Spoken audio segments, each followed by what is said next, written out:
সুপ্রিয় হাজিরিন, লিল্লাহে তাকবীর, লিল্লাহে তাকবীর, লিল্লাহে তাকবীর। এবার সেই কাঙ্ক্ষিত মুহূর্ত, পবিত্র কালামে হাকিম থেকে তাফসির পেশ করবেন। এখন পবিত্র কালামে হাকিম থেকে তাফসির পেশ করছেন। এদিকে বিশৃঙ্খল পরিস্থিতি কেন করছেন? এদিকে কি হয়েছে? আপনারা কি মাহফিল সুন্দরভাবে চলুক তা চান না? এটা তো এক ধরনের ধৃষ্টতা ভাই। এখানে আপনারা পানির বোতল ছুঁড়ে মারছেন। ইসলামী মাহফিলে এসেছেন, শৃঙ্খলা রক্ষা করতে হবে, শান্তি বজায় রাখতে হবে, অপর ভাইকে সহযোগিতা করতে হবে। এই ধৃষ্টতাপূর্ণ কাজ কে করেছেন? স্বেচ্ছাসেবকরা এখনই যান এবং এটা নিয়ন্ত্রণ করুন। সুপ্রিয় হাজিরিন, এখন পবিত্র কোরআন থেকে তাফসির করবেন। আজকের এই মাহফিলের অন্যতম আকর্ষণ আমাদের প্রিয় ইসলামিক স্কলার আস-সুন্নাহ ফাউন্ডেশনের সম্মানিত চেয়ারম্যান শায়খ আহমদুল্লাহ হাফিজাহুল্লাহ।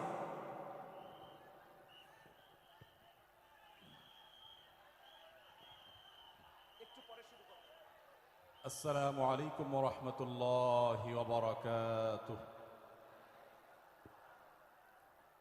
আপনারা সবাই ভালো আছেন? আলহামদুলিল্লাহ, আলহামদুলিল্লাহ।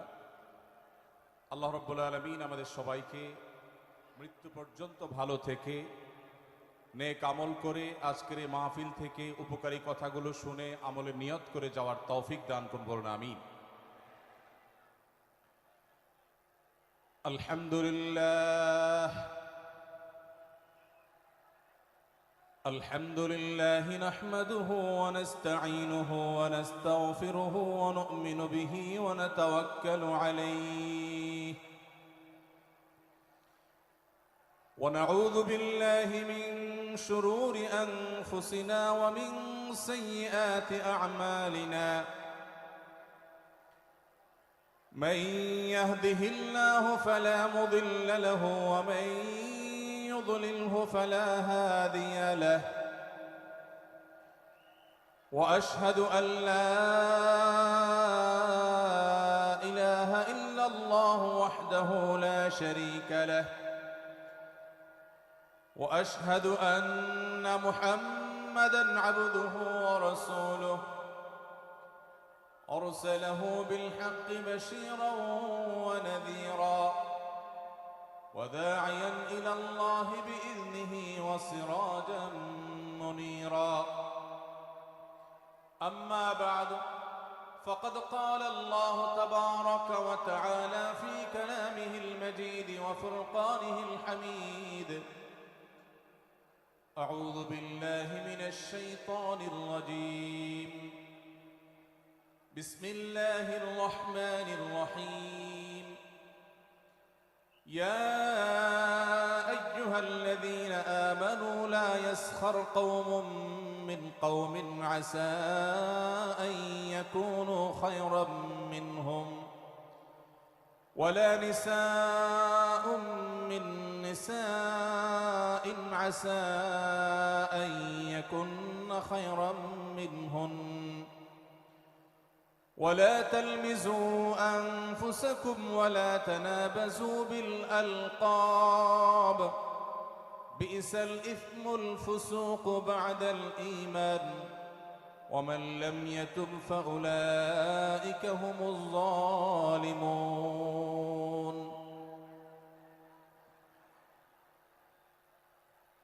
আদ-দ্বীন ফাউন্ডেশন কর্তৃক আয়োজিত আজকের এই ঐতিহাসিক মাহফিলের সম্মানিত সভাপতি ওয়াজিবুল ইহতিরাম, সম্মানিত উলামায়ে কেরাম, দূর দূরান্ত থেকে আগত, দেশের প্রত্যন্ত অঞ্চল থেকে আসা আমার প্রাণ প্রিয় দিন দরদি ভাইয়েরা এবং পর্দার আড়াল থেকে যে সমস্ত মা বোনরা আমাদের শুনছেন, সে সকল মা ও বোনেরা, আল্লাহ রাব্বুল আলামিন আমাদেরকে কোরআনে কারীম থেকে, নবী করিম সাল্লাল্লাহু আলাইহি সাল্লামের হাদিস থেকে গুরুত্বপূর্ণ বক্তব্য শোনার জন্য আজ আদ্দিন সকিনা মেডিকেল কলেজ হসপিটালের এই বিশাল মাঠে সমবেত হওয়ার তৌফিক দিয়েছেন, সেজন্য রব্বে করিমের কাছে আমরা শুকরিয়া জানাই, আলহামদুলিল্লাহ। সম্মানিত উপস্থিতি, এ বিশাল বড় জনসমাগম, এ বিশাল বড় ওয়াজ মাহফিল, এই মাহফিলের শৃঙ্খলা রক্ষা করার জন্য এবং মাহফিলটিকে সুচারুরূপে শেষ পর্যন্ত সমাপ্ত করবার জন্য আমাদের প্রত্যেকের সহযোগিতা প্রয়োজন। আমরা অনেকেই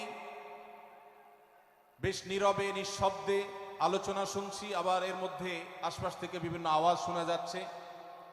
আমি আপনাদের সবাই নীরবতা অবলম্বন করুন এবং সবাই শৃঙ্খলা মেনটেন করে চলুন।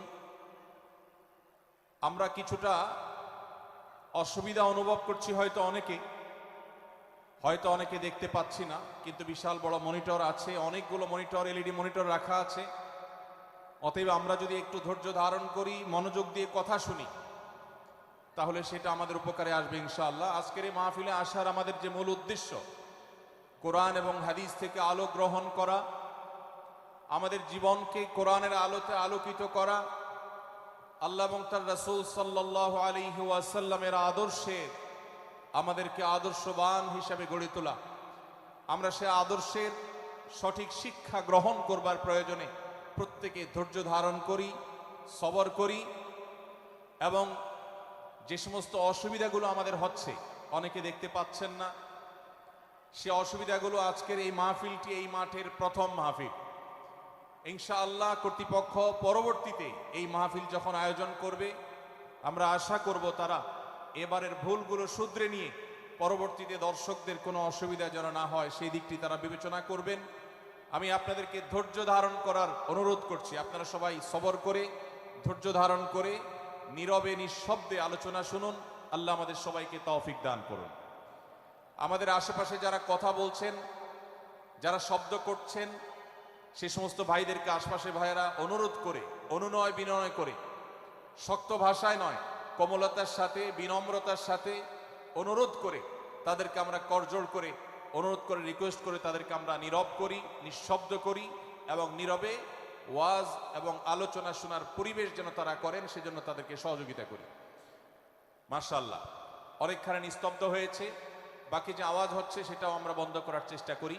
কোরআনের মজলিসে, কোরআনের আলোচনার মজলিসে যদি বিশৃঙ্খলা করা হয়, আলোচনা করা হয়, কথাবার্তা বলা হয়, অন্যকে শুনতে অসুবিধা সৃষ্টি করা হয়, তাহলে সেটা আলাদা একটা গুনাহের কাজ, যেটা ওয়াজের প্যান্ডেলে বসে এই গুনাহের কাজ কোন অবস্থাতে আমরা করতে পারি না। সেজন্য আমরা আশা করব শেষ পর্যন্ত ইনশাআল্লাহ আজকে এই 3 দিন ব্যাপী তাফসীর কোরআন মাহফিলের শেষ দিন, একবারে শেষ মুহূর্ত পর্যন্ত আমরা নীরব নিস্তব্ধ হয়ে আলোচনা শুনব। সারা দেশে যত শত সহস্র মাহফিল হচ্ছে, আজকের এই মাহফিল নানা কারণে অনন্য এবং একটা বিশেষ দৃষ্টান্ত স্থাপন করেছে। আজকের এই মাহফিলের অন্যতম বৈশিষ্ট্য হলো যে এই মাহফিলে গতানুগতিক মাহফিলগুলোর মতো গভীর রাত পর্যন্ত আলোচনা হয় না। এটি একটি ভালো দিক এবং একটি আদর্শ মাহফিলের অন্যতম পূর্ব শর্ত। গভীর রাত পর্যন্ত দূর দূরান্তে মাইক লাগিয়ে ওয়াজ মাহফিল আয়োজন করা কোনো আদর্শ মাহফিলের চিত্র হতে পারে না। সেই বিচারে, সেই দৃষ্টিকোণ থেকে আদ্দিন ফাউন্ডেশনের আজকের এই মাহফিলটি অত্যন্ত চমৎকার এবং অসাধারণ মাহফিল। কারণ এই মাহফিলের গত 2 দিনের খবর আমি নিয়েছি এবং আজকের দিন সম্পর্কে আমি জেনেছি যে গভীর রাত পর্যন্ত এবং দূর দূরান্ত পর্যন্ত মাইক লাগিয়ে মানুষকে ডিস্টার্ব করার মতো মাহফিল এখানে হচ্ছে না। এটি একটি ভালো দিক। দ্বিতীয়ত হলো, ওয়াজ মাহফিল থেকে শুধুমাত্র ওয়াজ বা আলোচনা নয়, এখান থেকে দ্বীনি বই পুস্তক, কোরআন এবং হাদিসের আলোকে রচিত যে সমস্ত ধর্মীয় বই পুস্তক আমাদের প্রয়োজন হয়, সেই সমস্ত বইয়ের প্রয়োজন মেটাবার জন্য আপনারা জানেন এখানে 20-25টি বুক স্টলের ব্যবস্থা করা হয়েছে। বিশাল বড় বই মেলার আয়োজন করা হয়েছে। অর্থাৎ জ্ঞান বিতরণের 2টি মাধ্যম এখানে একসঙ্গে পাওয়া যাচ্ছে। আমরা কোরআন থেকে আলোচনা শুনছি, আবার কোরআন হাদিসের আলোকে রচিত বই পুস্তক আমরা সাথে নিয়ে যেতে পারছি। এটিও এই মাহফিলের একটি বিশেষ বৈশিষ্ট্য।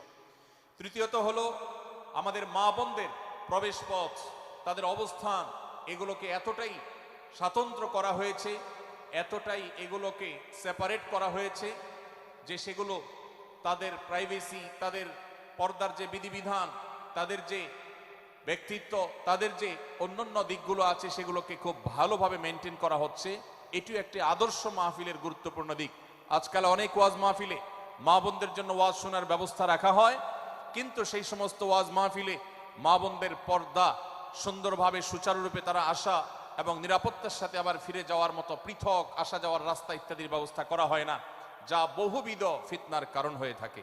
আজকের এই মাহফিলটিতে সেই দৃষ্টিকোণ থেকে একটি অনন্য দৃষ্টান্ত স্থাপিত হয়েছে যে মা বোনদের জন্য পৃথক ওয়াজ শোনার ব্যবস্থা এবং রাস্তাঘাট পৃথক, যাতে করে তারা তাদের সেই পর্দার বিধিবিধানগুলো মেনটেন করে চলতে পারেন। এই জন্য আমি কর্তৃপক্ষকে বিশেষভাবে ধন্যবাদ দিতে চাই। সেই সাথে আজকের একটা মাহফিলের সম্পূর্ণ নতুন দিক যুক্ত হয়েছে, যেটা আপনারা দেখেছেন, তা হলো প্রত্যেক আলোচক আলোচনা করার আগে তার বায়োগ্রাফি পেশ করা হচ্ছে, তার জীবন বৃত্তান্ত পেশ করা হচ্ছে এবং সংক্ষেপে তার সম্পর্কে ধারণা দেয়া হচ্ছে। এটিও একটা চমৎকার দিক এবং আমার জানা মতে বাংলাদেশের যে কোনো মাহফিলে এটি প্রথম দৃষ্টান্ত। সেই সাথে এই মাহফিলে আগত আমাদের সম্মানিত দর্শক শ্রোতা মণ্ডলীর জন্য প্রাথমিক চিকিৎসা সম্পর্কে যেন তারা ধারণা নিতে পারেন সেজন্য অনেকগুলো বুথ করা হয়েছে। এই বুথগুলো থেকে একজন মানুষ তার প্রাথমিক স্বাস্থ্য, এটার পরীক্ষা নিরীক্ষা বা নিজের চিকিৎসা সম্পর্কে স্টেপ কিভাবে নেবেন সে সম্পর্কে আদ্দিন সকিনা মেডিকেল কলেজের তরফ থেকে একটি বিশেষ আয়োজন হলো, যে বিশেষ ক্যাম্প এবং বুথ করে করে আমাদের দর্শক শ্রোতাকে এই দিক থেকে বিশেষ সার্ভিস দেওয়া হচ্ছে। পর্যাপ্ত টয়লেটের ব্যবস্থা করার কথা আমি শুনতে পেরেছি, জানতে পেরেছি, এবং বক্তাদের আলোচকদের বিভিন্ন উক্তি সম্বলিত ফেস্টুন আমি দেখেছি, যেটা অত্যন্ত নতুন একটা দিক। যদিও সেখানে বক্তাদের ছবি না থাকলে, প্রিন্টেড ছবি না থাকলে সেটা ভালো ছিল। আমি আশা করব কর্তৃপক্ষ সেটি পরবর্তীতে খেয়াল রাখবেন। সেই সাথে আমি একটি বিশেষ অনুরোধ তাদেরকে করেছি, তা হলো এই 3 দিন ব্যাপী তাফসিল কোরআন মাহফিলে আলোচকগণ কোরআন এবং হাদিস থেকে যে সমস্ত আলোচনা বক্তব্য পেশ করেছেন এবং করবেন তার সবগুলোর সামারি একটি স্মারক গ্রন্থ আকারে যদি প্রকাশ করা হয়, একটি স্মারক পুস্তিকা আকারে প্রকাশ করার পর যদি এটি বিতরণ করা হয়, তাহলে মাহফিলটি হারিয়ে যাবে না, মাহফিলটি আমাদের ঘরে ঘরে থেকে যাবে, আমাদের জীবনকে আলোকিত করবে। আমি আশা করব ওয়াজ মাহফিল, যেটি এই দেশের সবচেয়ে প্রাচীনতম কালচারের অন্যতম, এদেশের সবচেয়ে শক্তিশালী সংস্কৃতির অন্যতম হলো ওয়াজ মাহফিল। এই ওয়াজ মাহফিলগুলো আদর্শ ওয়াজ মাহফিলে পরিণত হবে। এই ওয়াজ মাহফিলগুলো মানুষের বিরক্তির কারণ হবে না। শহর এলাকায় রাত বিরাতে গভীর রাত পর্যন্ত দূর দূরান্তে মাইক লাগিয়ে মানুষের দুর্ভোগ সৃষ্টির কারণ হবে না। উচ্চ শব্দ দিয়ে মানুষকে বিরক্ত করার কারণ হবে না মাহফিলগুলো। আমরা যদি আদর্শ ওয়াজ মাহফিলের দৃষ্টান্ত স্থাপন করতে পারি, তাহলে এই দেশ কোরআনের আলোয় আলোকিত হবে, হাদিসের আলোকে আলোকিত হবে, আমাদের ঘরগুলো আলোকিত হবে দ্বীনের নূর এবং আলো দ্বারায়। আল্লাহ রাব্বুল আলামিন আমাদের সবাইকে কোরআন এবং হাদিসের আলো থেকে আলোকিত হওয়ার তৌফিক দান করুন। আজকের এই মাহফিলে আমরা যেরকম সবাই সমবেত হয়েছি, মাশাআল্লাহ চরম নীরব নিস্তব্ধ পরিবেশে সবাই পিনপতন নীরব হয়ে এই মুহূর্তে কথা শুনছি। আমি আশা করব শেষ মুহূর্ত পর্যন্ত আমরা এই অবস্থা বজায় রাখবো।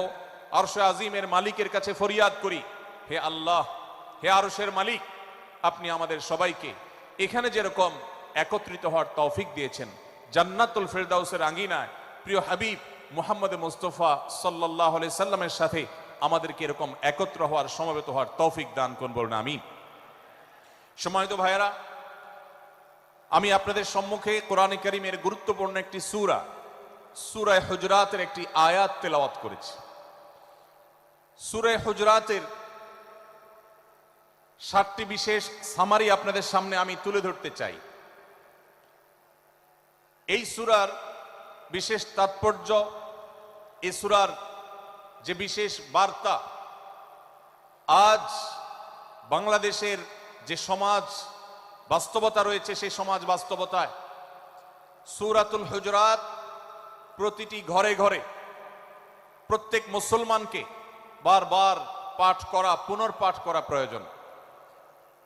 আমার রব, আমার আল্লাহ যদি আমাকে শক্তি সামর্থ্য দিতেন, আমি আমার দেশের প্রত্যেক মুসলিম ভাইকে বোনকে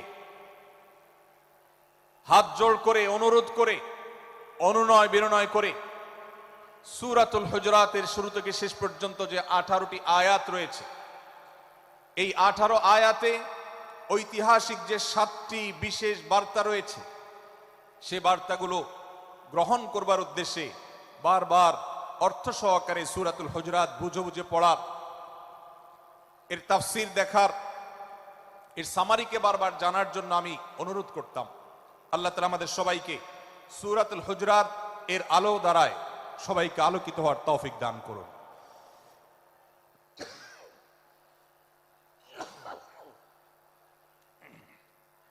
সম্মানিত উপস্থিতি,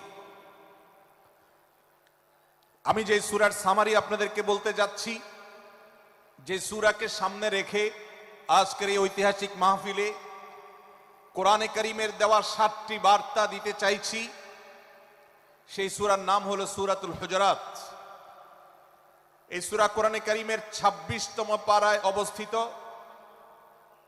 এবং এই সূরা কোরআনে কারীমের সূরার যে সিরিয়াল, সেই সূরার সিরিয়ালে 49তম সূরা। এই সূরার আয়াত সংখ্যা হলো 18।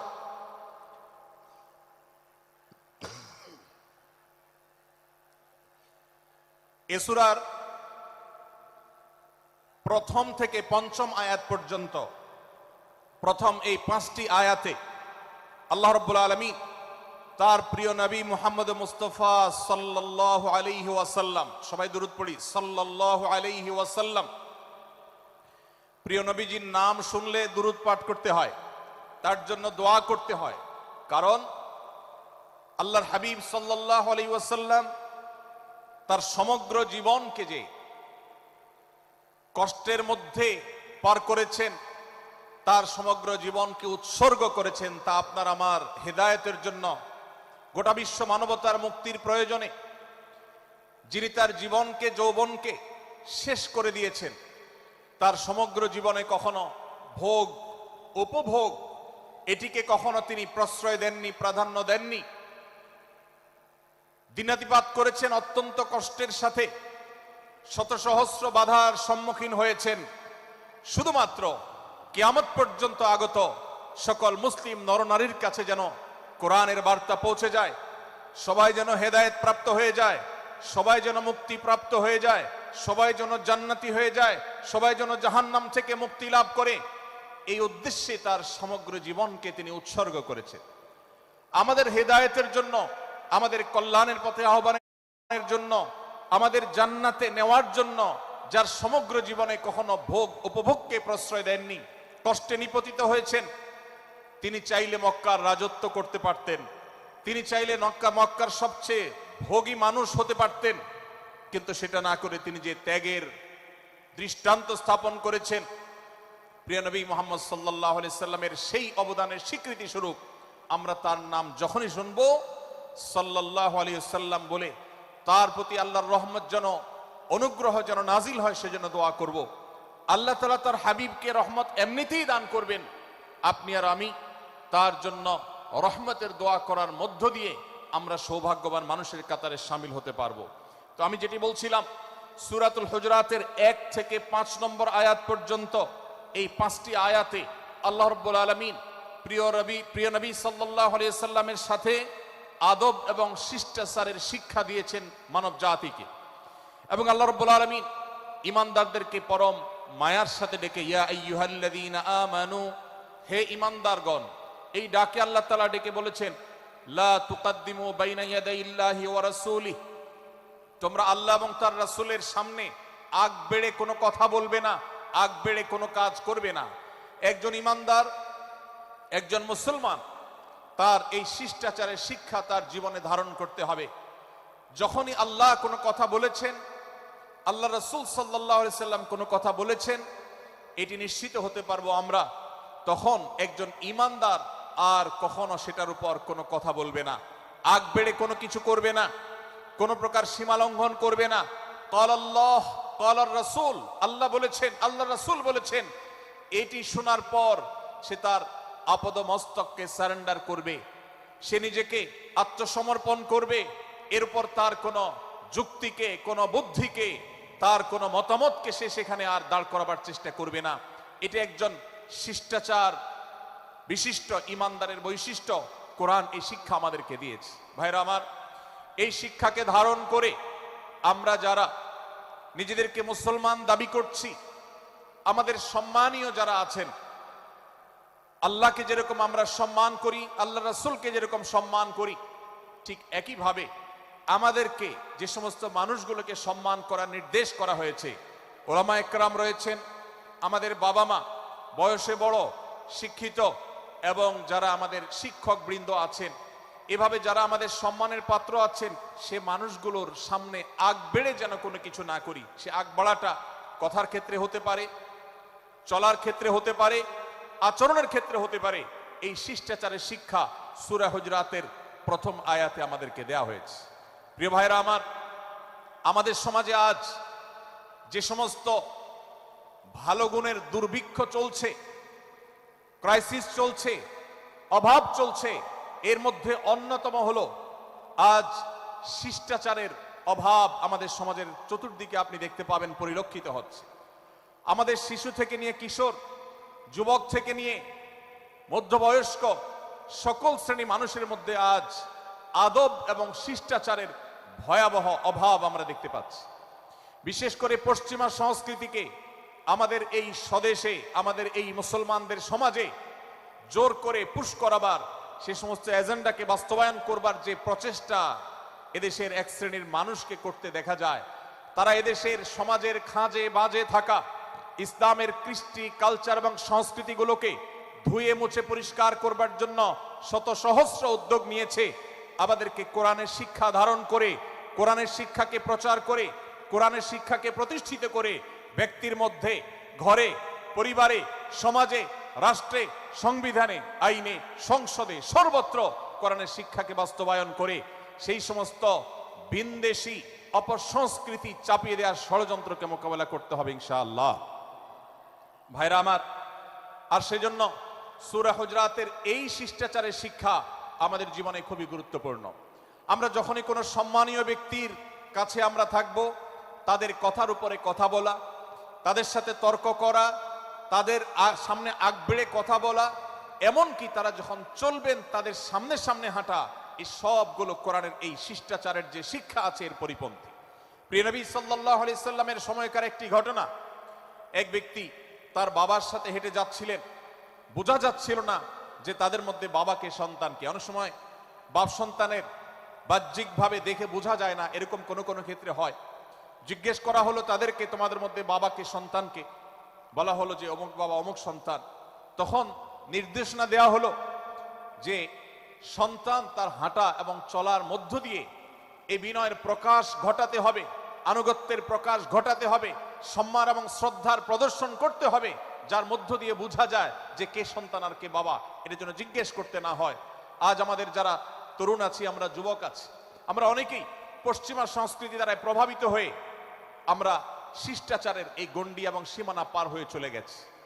কোরআন আমাদেরকে শিষ্টাচারের শিক্ষা দিচ্ছে যে আমরা সিনিয়রদের সামনে বিনয়ের সাথে আচরণ করব, তাদের সামনে সামনে চলা থেকে বিরত থাকব, যথাসম্ভব তাদেরকে অনুসরণ করার চেষ্টা করব, তাদের সাথে কথা হবে, তাদের আগ বেড়ে কথা হবে না, তাদের কোনো জিজ্ঞাসা থাকলে সেটার উত্তর হবে বিনয়ের সাথে। এই শিষ্টাচারের শিক্ষা আমাদেরকে দেয়া হয়েছে। এবং একইভাবে সূরা হুজরাতের প্রথম বার্তার মধ্যে নবী সাল্লাল্লাহু আলাইহি সাল্লামের সাথে আরেকটি শিষ্টাচার শেখানো হয়েছে, তা হলো আল্লাহ রাব্বুল আলামিন আমাদের কণ্ঠকে, আমাদের আওয়াজকে, আমাদের কথাকে নবী সাল্লাল্লাহু আলাইহি সাল্লামের কথার চাইতে যেন আগ বেড়ে না যায়, তার চাইতে যেন উঁচু কণ্ঠে আমরা কথা না বলি, তার চাইতে যেন উচ্চ স্বরে কথা না বলি, সেই শিক্ষা দিয়েছেন। সেই শিষ্টাচারের শিক্ষা আমাদেরকে দেওয়া হয়েছে। ভাইরা আমার, প্রিয় নবী সাল্লাল্লাহু আলাইহি সাল্লামের সাহাবীরা নবী সাল্লাল্লাহু আলাইহি সাল্লামের প্রতি আদব এবং শিষ্টাচার এত বেশি প্রদর্শন করতেন যে নবী করিম সাল্লাল্লাহু আলাইহি সাল্লামের প্রতি এই শিষ্টাচারের কথা যখন বলা হয়, সাহাবীরা অনেকে নবী করিম সাল্লাল্লাহু আলাইহি সাল্লামের সাথে কথা বলতে রীতিমতো ইতস্তত বোধ করছিলেন যে কিভাবে কথা বলবো, না জানে জোরে হয়ে যায় এবং তাতে না জানে আমি বেয়াদবের কাতারে শামিল হয়ে যাই, শিষ্টাচার বহির্ভূত কাজ করে ফেলি। এবং আল্লাহ তাআলা যে সতর্কীকরণ করেছেন সূরা হুজরাতের এই 1 থেকে 5 নম্বর আয়াতের মধ্যে, তার আওতায় আমি না জানে পড়ে যাই। তখন সাহাবা ইকরাম বিনয় এবং বিনম্রতা অবলম্বন করেছেন এবং তারা একরকম বিপাকে পড়ে গেছেন। এতটা তারা সভ্য ছিলেন, এতটা তারা নম্র ছিলেন, এতটা তারা বিনম্র আচরণ করতেন নবীজির সাথে। ভাইরা আমার, এই বিষয়টিও আমরা শুধুমাত্র আমাদের প্রিয় নবীজির জন্য নয়, এটি আমাদের মা বাবা, আমাদের সম্মানের পাত্র যারা আছেন, আমাদের বয়সে যারা সিনিয়র আছেন, তাদের সামনে কথা বলার সময় আমরা মেনটেন করে চলবো, অর্থাৎ আমরা উচ্চ কণ্ঠে তাদের সামনে কথা বলবো না। এই মাহফিলে এখনো শত শত হাজারো মানুষ হয়তো এমন আছেন যারা মায়ের সামনে, বাবার সামনে, বড় ভাইয়ের সামনে, শিক্ষকের সামনে, সিনিয়রদের সামনে, মুরব্বীদের সামনে, ওলামাদের সামনে উচ্চ কণ্ঠে কথা বলেন।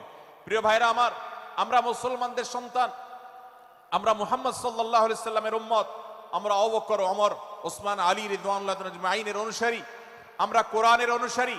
কোরআনের অনুসারী কখনো বেয়াদব হতে পারে? কোরআনের অনুসারী কখনো বেয়াদব হতে পারে? কোরআন যে শিষ্টাচারের শিক্ষা দিয়েছে, এই শিক্ষা আজ আমাদের মধ্যে ধারণ করতে হবে, আমাদের সন্তানদের শেখাতে হবে, আমাদের ঘরে ঘরে এই শিক্ষা চর্চা করতে হবে, আমাদের সমাজে এটিকে প্রতিষ্ঠিত করতে হবে। পশ্চিমা সংস্কৃতির যে ছোবল, সে ছোবল আমাদের সন্তানদেরকে আজকাল অনেক ক্ষেত্রে বেয়াদবে পরিণত করছে, তাদের অনেক সময় শিষ্টাচার থেকে বের করে দিচ্ছে। তারা কখনো স্বাধীনতার নামে, কখনো মত প্রকাশের নামে, কখনো বিভিন্ন নামে তারা কিন্তু হারিয়ে যাচ্ছে। আজকের এই বাস্তবতাকে উপলব্ধি করে সূরা হুজরাতের 1 থেকে 5 নম্বর আয়াত এর শিক্ষাকে আমাদের মধ্যে ধারণ করতে হবে। আল্লাহ তাআলা আমাদের সবাইকে সেই তৌফিক দান করুন। ভাইরা আমার, সূরা হুজরাতের প্রথম বার্তা প্রিয় নবী সাল্লাল্লাহু আলাইহি সাল্লামের সাথে শিষ্টাচার। আল্লাহ এবং তার রাসূলের সামনে, আল্লাহ এবং তার রাসূলের সামনে আগ বেড়ে কোনো কথা না বলা, আগ বেড়ে কোনো আচরণ না করা, এটা তার প্রতি শিষ্টাচারের অংশ। এবং আল্লাহ রাসূলের সামনে উচ্চ কণ্ঠে জোরে কথা না বলা, এটাও তার প্রতি শিষ্টাচারের অংশ। আল্লাহ তাআলা আমাদেরকে এই শিষ্টাচার আমাদের জীবনের প্রত্যেকটা পদে পদে ধারণ করার তৌফিক দান করুন, বলুন আমিন। ভাইরা আমার, সূরা হুজরাতের দ্বিতীয় যে শিক্ষা, সেই শিক্ষাটা বর্ণিত হয়েছে এই সূরার 6 থেকে 8 নম্বর আয়াত। 6 থেকে 8 নম্বর এই আয়াতের মধ্যে আল্লাহ রাব্বুল আলামিন আমাদেরকে দ্বিতীয় শিক্ষা দিয়েছেন, ঈমানদার কখনো কোনো কথা বলার আগে সেই কথা সত্য কিনা, বাস্তব কিনা সেটি যাচাই বাছাই না করে বলবে না। ঈমানদার কখনো গুজবে কান দিবে না। ঈমানদার কখনো শোনা কথার উপরে ভিত্তি করে কোনো সিদ্ধান্ত গ্রহণ করবে না। এই শিক্ষাটাও আজকের বাস্তবতার আলোকে আমাদের সমাজের জন্য অত্যন্ত গুরুত্বপূর্ণ এবং প্রয়োজনীয়। প্রিয় ভাইরা আমার, আমাদের চতুর্পাশে যদি আমরা তাকাই, আমরা দেখতে পাবো সোশ্যাল মিডিয়াতে, ফেসবুকে আজকাল কোনো তথ্য উপাত্ত পেলে সেটার পরখ করা ছাড়া, যাচাই বাছাই করা ছাড়া, সত্য অসত্য নিরূপণ করা ছাড়া আমরা অনেকে সেটার প্রচার প্রচারণায় নেমে যাই। আমরা অনেকে সেটার শেয়ার দেওয়া শুরু করে দেই। আমরা অনেকে এটার উপর ভিত্তি করে অনেককে নিন্দা মন্দ করা শুরু করে দেই।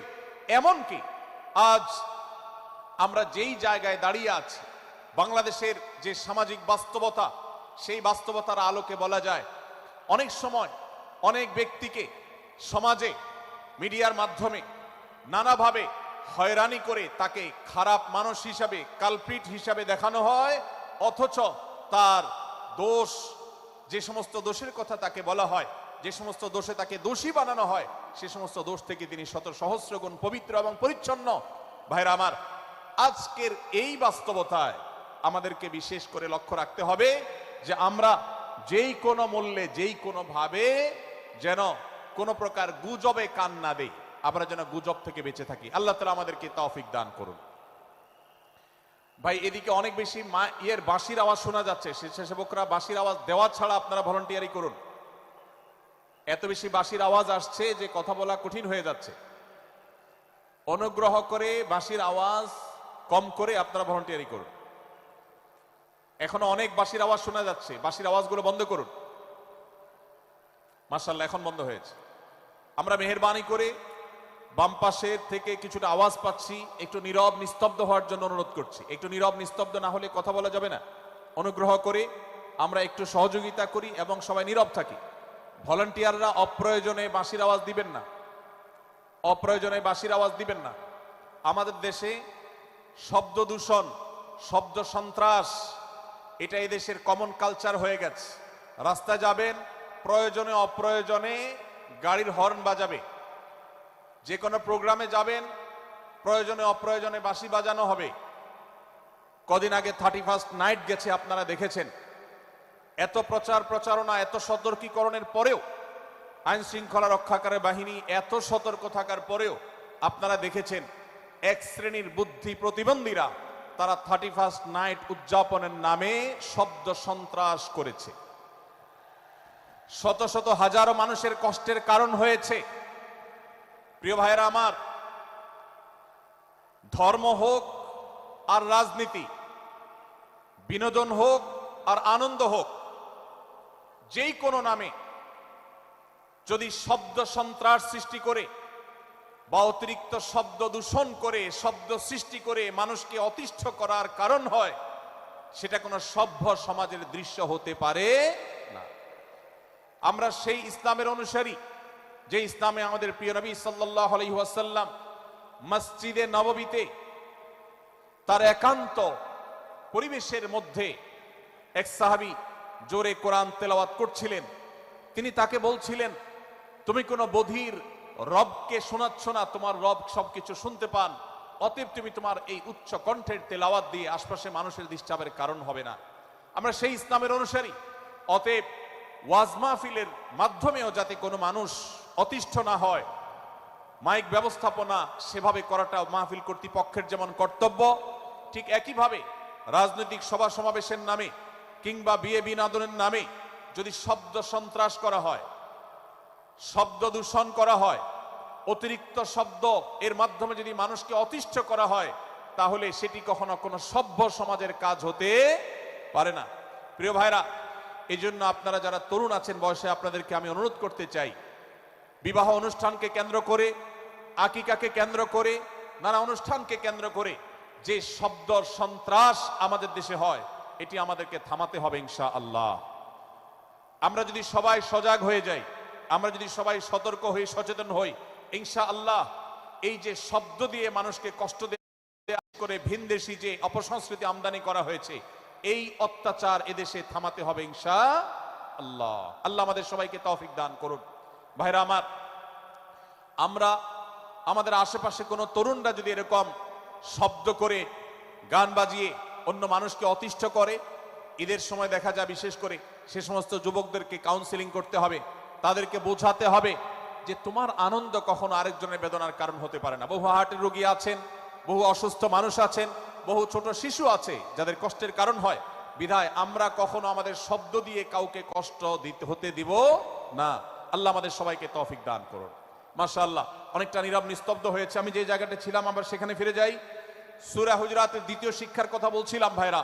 6 থেকে 8 নম্বর আয়াত যদি আপনি পাঠ করেন সূরা হুজরাতের, আপনি দেখতে পাবেন সেখানে আল্লাহ রাব্বুল আলামিন ঈমানদারদেরকে যেই কোনো সংবাদ, যে কোনো তথ্য, বিশেষ করে অনির্ভরযোগ্য সূত্র থেকে যখন পাবে, ফাসিক থেকে যখন শুনবে, যার ভিতরে আল্লাহর ভয় নাই সেরকম মানুষ থেকে যখন পাবে, সেই সংবাদ তথ্য উপাত্ত যাচাই করা ছাড়া সেই সংবাদ যেন বলে না বেড়ায়। আপনি শহরে যান কিংবা গ্রামে, শিক্ষিত দেখুন কিংবা অশিক্ষিত, সর্বশ্রেণীর মানুষের মধ্যে আজ এই ব্যাধি দেখতে পাবেন চরম আকার ধারণ করেছে। কারোর ব্যাপারে কোনো নেগেটিভ কথা শুনেছেন, কোনো মন্দ কথা শুনেছেন, সে কথার প্রচার প্রচারণা শুরু করে দেন। সেটা কি সঠিক কিনা, সেটা কি সত্য কিনা, সেটা কি যথার্থ কিনা, সেটা কোনো প্রপাগান্ডা কিনা, সেটা কোনো মিথ্যাচার কিনা, সেটা কোনো গুজব কিনা, এটা যাচাই করার প্রয়োজন অনুভব করে না। অথচ আমরা সেই মুহাম্মদ সাল্লাল্লাহু আলাইহি সাল্লামের উম্মত, যে মুহাম্মদ সাল্লাল্লাহু আলাইহি সাল্লাম আমাদেরকে সতর্ক করেছেন, কাফা বিল মারই কাযিবান আন ইউহাদ্দিসা বিকুল্লি মা সামিআ, কোন ব্যক্তি যা শুনে সেটাই যদি বলে বেড়ায়, তথ্য উপাত্ত যাচাই না করে, সেটাকে ভালো করে যাচাই বাছাই না করে, সেটাকে অনুসন্ধান না করে, সত্য সত্য নিরূপণ করবার চেষ্টা না করে, তাহলে সে মিথ্যাবাদী হওয়ার জন্য যথেষ্ট। এজন্য আজকের এই মাহফিল থেকে আমরা অঙ্গীকার করে যাব, আজকের এই মাহফিল থেকে আমরা নিয়ত করে যাব, এই মজলিসে বসে এই মুহূর্তে নিজে নিজে সংকল্প করব, আমার জীবনে সোশ্যাল মিডিয়া কিংবা ফেসবুকে, ইউটিউবে অথবা অফলাইনে আমার বাস্তব জীবনে আমি কখনো কোনো মানুষ সম্পর্কে যে কোনো তথ্য উপাত্ত পেয়ে ভুল কোনো ধারণা, মন্দ কোনো ধারণা করার প্রতি পোষণ করব না। কোনো তথ্য উপাত্ত যদি পাই, কোনো সংবাদ যদি পাই অনির্ভরযোগ্য সূত্রে, তাহলে সেক্ষেত্রে সেটা যাচাই বাছাই করা ছাড়া আমি সেটাকে বিশ্বাস করতে যাব না। এটাই হলো আমাদের ঈমানের দাবি। ভাইরা আমার, একজন ঈমানদার এতটা সরল হবে না যে যা শুনবে সে সেটাকে বিশ্বাস করে বসবে। একজন ঈমানদার এতটা বাস্তবতা থেকে দূরে থাকবে না যে তিনি তার পাওয়া কোনো সংবাদকে অনুসন্ধান করবে না। আল্লাহ তাআলা আমাদের সবাইকে সূরা হুজরাতের এই দ্বিতীয় শিক্ষাটাকে আমাদের জীবনে ভালো করে ধারণ করার তৌফিক দান করুন। আল্লাহ বলেছেন, ইয়া আইয়ুহাল্লাযীনা আমানু, হে ঈমানদারেরা, ইন জাআকুম ফাসিকুম বিনাবাইন ফাতাবায়ানু, তোমাদের কাছে কোনো ফাসিক, যার মধ্যে আল্লাহর ভয় নেই, এরকম কোন মানুষ যদি কোন সংবাদ উপস্থাপন করে,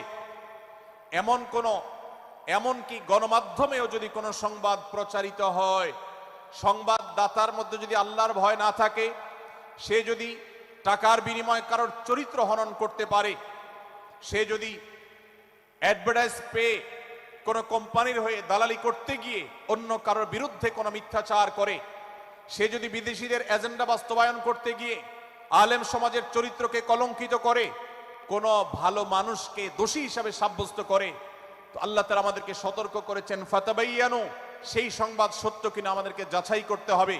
আন তুসিবু কওমান বিজাহালাহ ফাতুসবিহু আলা মা ফাআলতুম নাদিমিন, যদি আমরা যাচাই বাছাই না করে যা শুনি সেটাকে বিশ্বাস করতে থাকি, তাহলে আমরা এক সময় লজ্জিত হতে হবে, অনুতপ্ত হতে হবে আমাদের এই ভুল অবস্থানের কারণে। এজন্য ভাইরা, আজকের এই মাহফিল থেকে আমরা প্রতিশ্রুতি নিজের সঙ্গে নিজে দিয়ে যাব যে আমরা কখনো কোনো তথ্য উপাত্ত পেলে, কোনো সংবাদ পেলে, সেটাকে বিশেষ করে কারোর চরিত্র সম্পর্কিত যদি হয়, কারোর সম্পর্কে নেগেটিভ যদি হয়, তাহলে সেটাকে বিশ্বাস করবার আগে ভালো করে অনুসন্ধান করব। যতক্ষণ আমি নিশ্চিত না হব ততক্ষণ পর্যন্ত সেটার প্রচার করব না। আল্লাহ তাআলা আমাদের সবাইকে কোরআনের এই শিক্ষাটাও আমাদের জীবনে ধারণ করবার তৌফিক দান করুন। ভাইরা আমার, তৃতীয় যে শিক্ষা সূরা হুজরাতের, সেটি হলো আল্লাহ রাব্বুল আলামিন সূরা হুজরাতের 9 এবং 10 নম্বর আয়াতে ঈমানদারদের মধ্যে যদি কখনো মতভিন্নতা, মতপার্থক্য, যে এটা যদি মারামারিতে পরিণত হয়, ঈমানদারদের মধ্যে যদি কখনো দুই পক্ষ গন্ডগোল এবং ফাসাদের মধ্যে লিপ্ত হয়ে যাওয়ার মতো দৃশ্যের অবতারণা হয়, তাহলে আমরা যেন আমাদের মুসলমান ভাইদের ঘর পোড়ার মধ্যে আলু পোড়া দিতে না যাই। আমরা যেন আমাদের মুসলমান ভাইদের মধ্যকার বিভেদকে আরো বৃদ্ধি করতে সহায়তা না করি। আমরা যেন মীমাংসার পথ অবলম্বন করি। আমরা যেন তাদের মধ্যকার সম্পর্কের যে অবনতি হয়েছে সেটাকে দূর করবার চেষ্টা করি। আল্লাহ রাব্বুল আলামিন এই নির্দেশ দিতে গিয়ে বলেছেন, ওয়া ইন তাইফাতান মিনাল মুমিনিনা ইকতাতালু, যদি ঈমানদারদের দুটি দল, দুটি গ্রুপ নিজেদের মধ্যে মারামারিতে লিপ্ত হয়ে যায়, ফাসলিহু বাইনাহুমা, তাহলে তোমরা সেই বিবাদমান দুটি দলকে মীমাংসা করবার চেষ্টা করবে। আজ আমাদের মধ্যে এরকম বহু বিষয়কে কেন্দ্র করে মুসলমানদের মধ্যে অনেক সময় মুখোমুখি অবস্থান আমরা দেখতে পাই, যা দুর্ভাগ্যজনক, যা হওয়ার কথা ছিল না। এমনকি জাগতিক বিষয়ে যেমন হয়, ধর্মের নামে, ইসলামের নামে আজ আমরা হাজার হাজার টুকরা হয়েছি। আজ গোটা বিশ্বে আমাদের মুসলমানদের যে অবস্থান দুর্বল হয়েছে, এর অন্যতম প্রধান কারণ হলো আমাদের অনৈক্য। আমরা যদি আজ আহলে কিবলা, আহলে সুন্নাহ ওয়াল জামাআতের অনুসারীরা নানান মত এবং পথের অনুসারী হওয়া সত্ত্বেও, নানান থট এবং পন্থার অনুসারী হওয়া সত্ত্বেও, আমরা যদি মৌলিক বিষয়গুলোর উপর সবাই ঐক্যবদ্ধ থাকতাম, আমরা যদি আল্লাহ তাআলার দেওয়া ইত্তিহাদ মাল ইখতিলাফ, বৈচিত্র্যময় ঐক্য, বিভিন্ন বিষয় মতভিন্ন থাকা সত্ত্বেও মৌলিক বিষয়ে ঐক্যমতে আমরা যদি থাকতে পারতাম, আমাদের মধ্যে যদি মুসলিম ভ্রাতৃত্ববোধ থাকতো, আমাদের মধ্যে যদি বলয় ভিত্তিক যে দেয়াল আর প্রাচীরগুলো আছে সেগুলো যদি না থাকতো, তাহলে আজ বাংলাদেশের বাস্তবতা হলো, বাংলাদেশে আল্লাহর কোরআন, আল্লাহ রাসূল সাল্লাল্লাহু আলাইহি ওয়াসাল্লামের হাদিসের আলোকে বাংলাদেশ আজ অটোমেটিক পরিচালিত হতো, ঠিক কিনা বলেন? আমরা যদি আজ ঐক্যবদ্ধ থাকতাম, তাহলে এদেশের হাতে গোনা যাবে এরকম স্বল্প সংখ্যক নাস্তিকেরা, ইসলাম এবং মুসলমানদের শত্রুরা, তারা আমাদেরকে নিয়ে তারা আজ যে খেলা খেলছে, আমাদেরকে যে তারা শাসন করছে, আমাদেরকে যে তারা তাদের অধীনস্থ করে রাখছে, আমাদের উপরে যে আজ ভিনদেশি কালচার চাপিয়ে দিচ্ছে, আমাদের উপরে তারা যে আজ কর্তৃত্ব করছে, আমাদেরকে আজ টুকরা টুকরা করছে, এই দুঃসাহস তারা কোনোদিন দেখাতে পারতো না যদি আমরা ঐক্যবদ্ধ থাকতাম। ভাইরা আমার, এই জন্য আমরা সব বিষয়ে সবাই একমত হব না। আজকের এই মাহফিলে যত মানুষ এসেছেন সবাই সব বিষয়ে একমত নন। এমনকি আজকের এই মাহফিল কর্তৃপক্ষ যে আয়োজন করছেন 3 দিন ব্যাপী, এই মাহফিলে আপনারা দেখেছেন এখানে কওমি এবং আলিয়া উভয় জায়গা থেকে বক্তা নির্বাচন করা হয়েছে, অসাধারণ সমন্বয় করা হয়েছে। এটি একটি ঐক্যের বার্তা। আমরা আশা করব মাঠ পর্যায়ে আমরা যারা কাজ করব, আমরা প্রত্যেকে আমাদের অন্য মতের ভিন্ন মতের যে সমস্ত মুসলমান ভাইরা আছেন তার সাথে আপনার কোনো থটগত মত পার্থক্য থাকতে পারে, চিন্তাগত কোনো ভিন্ন মত থাকতে পারে, কিন্তু দিন শেষে তিনি আপনার মুসলমান ভাই। তার আল্লাহ আর আপনার আল্লাহ এক, তার রাসূল এবং আপনার রাসূল এক, তার কেবলা এবং আপনার কেবলা এক, তার কোরআন আর আপনার কোরআন এক, তার নামাজ আর আপনার নামাজ এক, তার রোজা আর আপনার রোজা এক, তার যাকাত এবং আপনার যাকাত এক, তার সাথে আপনার মোটা এবং মৌলিক বিষয়ে কোনো মত পার্থক্য নাই। অতএব ছোটখাটো বিষয়কে কেন্দ্র করে আপনি যদি তাকে আপনার প্রতিপক্ষ মনে করেন, আপনি যদি তাকে আপনার শত্রু মনে করেন, এটা হবে আপনার ইসলামের জন্য, আপনার জন্য, এদেশের মুসলমানদের জন্য সবচেয়ে বড় ভুল। ভাইরা আমার, হারদুই হযরত আশরাফ আলী থানভী রহমতুল্লাহ আলাইহির সর্বশেষ খলিফা আবরাল হক সাহেব রহমতুল্লাহ আলাইহি বলতেন, दीन के हर काम करने वालों को रफीक समझो फरीक न समझो। যারাই আল্লাহর দ্বীনকে বুলন্দ করবার জন্য, যারাই আল্লাহর দ্বীনকে সেবা দেওয়ার জন্য, খেদমত করার জন্য কাজ করছে, তার পদ্ধতি তোমার থেকে ভিন্নতর হতে পারে। তাকে তুমি তোমার বন্ধু মনে করো, সহযাত্রী মনে করো, পথযাত্রী মনে করো, সহযোদ্ধা মনে করো, তোমার প্রতিপক্ষ মনে করবে না। প্রিয় ভাইরা আমার, আজ বাংলাদেশে ইসলাম যতটা পিছিয়ে আছে তার প্রধান কারণ হলো আমাদের অনৈক্য। আজ আমরা যদি আমাদের মধ্যকার যে সমস্ত দেয়াল এবং প্রাচীরগুলো, অদৃশ্য প্রাচীরগুলো উঠে আছে, যেগুলো আমাদের মুসলিম ভ্রাতৃত্বকে ভেঙে খান খান করে দিয়েছে, টুকরো টুকরো করে দিয়েছে, যদি আজ আমরা সে সমস্ত অদৃশ্য প্রাচীরগুলো দূরে সরাতে পারতাম, আমার ভিন্ন মতের ভাইকে যদি আমার ভাই মনে করতে পারতাম, তার যদি আমি কল্যাণকামী হতে পারতাম, আল্লাহর কোরআনের ঘোষণা অনুযায়ী এই মুসলমানদের ঐক্যবদ্ধ শক্তিকে দমাবার শক্তি পৃথিবীর কারোর নাই, কারোর নাই, কারোর নাই। আজ আমার ভাইয়েরা ফিলিস্তিনে মার খাচ্ছে, যদি আজ গোটা বিশ্বের মুসলমানরা আমরা ফিলিস্তিনে মুসলমানদের উদ্ধারের ব্যাপারে ঐক্যবদ্ধ থাকতাম, ফিলিস্তিনে মুসলমানের দিকে চোখ তুলে তাকাবার শক্তি বিশ্বের কোনো কাফেরদের থাকতো না। আজ যদি আমরা আমাদের মুসলমান নির্যাতিত ভাইদের ব্যাপারে সারা বিশ্বের মুসলমানরা ঐক্যবদ্ধ অবস্থান গ্রহণ করতে পারতাম, মুসলমানের দিকে চোখ তুলে তাকাবার শক্তি বিশ্বের কোনো কারোর থাকতো না। ভাইরা আমার, গোটা বিশ্বে ঐক্য প্রতিষ্ঠা করা আপনার আমার মতো সাধারণ মানুষের দ্বারা হয়তো সম্ভবপর হবে না, কিন্তু আমরা যারা মাঠ পর্যায়ে কাজ করছি, আমি আপনাদেরকে করজোড় করে অনুরোধ করতে চাই। আমি জানি আপনার এলাকাতে, আপনার মহল্লাতে আপনার সাথে অন্য মুসলমান ভাইদের অনেক ক্ষেত্রে মতভিন্নতা আছে। সেটা রাজনৈতিক দৃষ্টিভঙ্গির ক্ষেত্রে হতে পারে, সেটা ধর্মীয় থট এবং মানহাজ মাযহাব মাসলাকগতভাবে হতে পারে, সেটা অন্য কোনো ইস্যু ভিত্তিক মত পার্থক্য হতে পারে। আল্লাহর জন্য, আল্লাহর ওয়াস্তে, আল্লাহর ওই আয়াতকে মেনে আমল করার চেষ্টা করি আমরা। আল্লাহ বলেছেন, ওয়া'তাসিমু বিহাবলিল্লাহি জামিআন ওয়া লা তাফাররাকু, তোমরা আল্লাহর রশিকে সবাই ঐক্যবদ্ধভাবে আঁকড়ে করে ধরো, ঐক্যবদ্ধভাবে আল্লাহর রশিকে আঁকড়ে ধরো, তোমরা পরস্পর বিচ্ছিন্ন হয়ে যেও না। আমরা অনেক ফরজের কথা শুনেছি, নামাজ রোজা ফরজ আমরা জানি, বাবা মার প্রতি সদ্ব্যবহার করার ফরজের কথা আমরা জানি, আত্মীয়তার সাথে সুসম্পর্ক, আত্মীয়তার বন্ধন রক্ষার কথা আমরা জানি, ফরজ হওয়ার কথা জানি, কিন্তু মুসলমান ফরজের কথা আমরা অনেকেই জানি না। ভাইরা আমার, মুসলমানদেরকে আল্লাহ রাব্বুল আলামিন ঐক্যবদ্ধ থাকার নির্দেশ দিয়েছেন। এই ঐক্যটা এর মানে এই নয় যে সবাই এক মতের হয়ে যাবে সব বিষয়ে। বিভিন্ন বিষয়ে আমাদের মধ্যে মত পার্থক্য থাকবে, তারপরে আমরা একে অন্যের সহযোদ্ধা হব, সহযাত্রী হব, আমরা একে অন্যের কল্যাণকামী হব, একে অন্যের ভালো চাইবো। আমার ভিন্ন মতের মুসলমানের কোনো ক্ষতিতে আমি খুশি হব না, তার ক্ষতিতে আমি কষ্ট পাবো, তার সাফল্যকে আমি এনজয় করব, আনন্দিত হব। এটা যদি করতে না পারি তো আমি কখনো খালেস এবং সাচ্চা মুসলমান হতে পারলাম না। আল্লাহ তাআলা আমাদের অন্তরগুলোকে উদার করে দিন, ব্রড করে দিন, প্রশস্ত করে দিন, বড় করে দিন, উম্মার ঐক্যের প্রয়াসী হওয়ার তৌফিক দান করুন, বলুন আমিন। ভাইরা আমার, আমরা মহল্লায় মহল্লায়, এলাকায় এলাকায়, মসজিদে মসজিদে আমাদের নিজস্ব বলে নিজস্ব অঙ্গনে আমরা চেষ্টা করব ভিন্ন ভিন্ন মতের মুসলিম ভাইকেও আমার ভাই হিসাবে আঁকড়ে ধরার, আপন করার। ডক্টর খন্দকার আব্দুল্লাহ জাহাঙ্গীর রাহমাহুল্লাহ এই অঞ্চলের সন্তান। তিনি বলতেন, বেদাতে লিপ্ত কোন মুসলমান, তার ব্যাপারেও আমি মনে করি আমার ভাই ভুলের মধ্যে আছেন, তার ব্যাপারে আমার মায়া মমতা কাজ করে, আমি তার কল্যাণকামী, তাকে আমার ভাই মনে করি। ঠিক একইভাবে আমার কোন মুসলমান ভাইয়ের সাথে যদি আমার ভিন্ন মতের কারণে আমার মনে হয় যে তিনি ভুল পথে আছেন, তারপর তাকে আমি শত্রু ভাববো না, তার অকল্যাণ আমি চাইবো না।